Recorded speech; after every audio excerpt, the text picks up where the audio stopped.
Jumpa lagi dengan Bu Lisa. Kali ini kita masih membahas mengenai menyelesaikan soal limit fungsi trigonometri.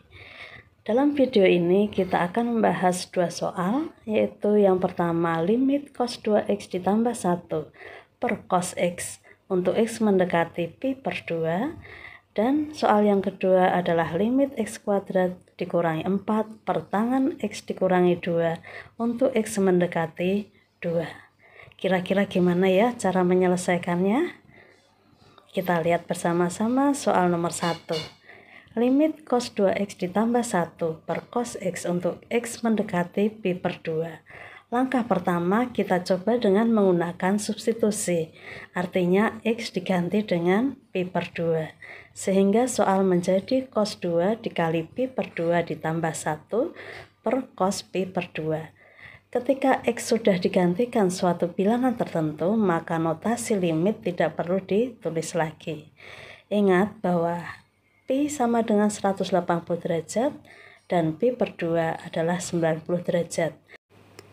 2 dikali pi per 2 adalah pi, sehingga menjadi cos pi ditambah 1 per cos pi per 2.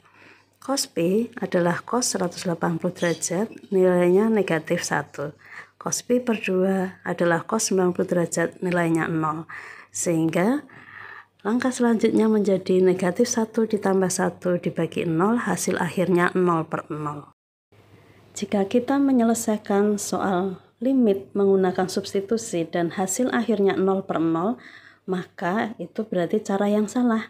Ingat, jangan gunakan cara substitusi. Kita gunakan rumus-rumus trigonometri. Ayo sekarang kita ulang lagi menyelesaikan soal yang sama menggunakan rumus-rumus trigonometri. Limit cos 2x ditambah 1 per cos x untuk x mendekati pi per 2. Kita ingat rumus sudut rangkap, cos 2x adalah 2 cos kuadrat x dikurangi 1. Jadi cos 2x di sini kita ubah menjadi 2 cos kuadrat x dikurangi 1.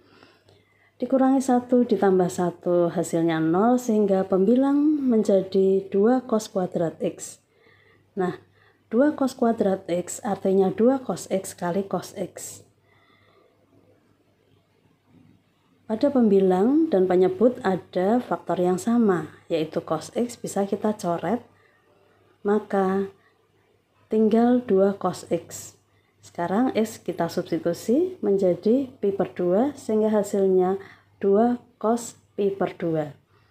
Cos 90 derajat adalah 0, maka 2 dikali 0 sama dengan 0. Jadi soal tersebut hasilnya adalah 0. Wah, sudah susah-susah mencari, ternyata nilainya 0. Ya memang begitu, matematika kadang menggemaskan ya. Beralih pada soal nomor 2. Soal limit tersebut bisa kita selesaikan dengan pemfaktoran, karena jika disubstitusi maka hasilnya adalah 0 per 0. Maka soal limit fungsi trigonometri ini tidak kita selesaikan dengan substitusi, tetapi kita selesaikan dengan pemfaktoran. X kuadrat dikurangi 4 dapat difaktorkan. Kita ingat rumus pemfaktoran A kuadrat dikurangi B kuadrat, hasilnya adalah A ditambah B dikali A dikurangi B. Kita terapkan pemfaktoran tersebut pada X kuadrat dikurangi 4. 4 adalah 2 kuadrat, jadi X kuadrat dikurangi 4 difaktorkan menjadi X ditambah 2 dikali X dikurangi 2. Selanjutnya kita tulis soalnya, kita ubah sedikit supaya kita bisa menerapkan rumus dasar limit fungsi trigonometri. X mendekati 2 bisa kita ubah menjadi x dikurangi 2 mendekati 0. Itu sama artinya ya. Menggunakan rumus dasar limit fungsi trigonometri, yaitu limit x per tangan x untuk x mendekati 0 adalah 1, kita terapkan pada limit x kurangi 2 per tangan x kurangi 2 untuk x kurangi 2 mendekati 0, nilainya juga 1. Kita ingat tadi bahwa x mendekati 2, jadi x ditambah 2, x-nya diganti dengan 2, menjadi 2 ditambah 2 dikali 1, hasil akhirnya adalah 4. Nah, ini adalah soal yang diselesaikan dengan menggunakan pemfaktoran. Karena jika kita menggunakan substitusi, hasilnya 0/0. Demikian pembahasan 2 soal limit fungsi trigonometri. Mudah-mudahan kalian semakin paham. Merci.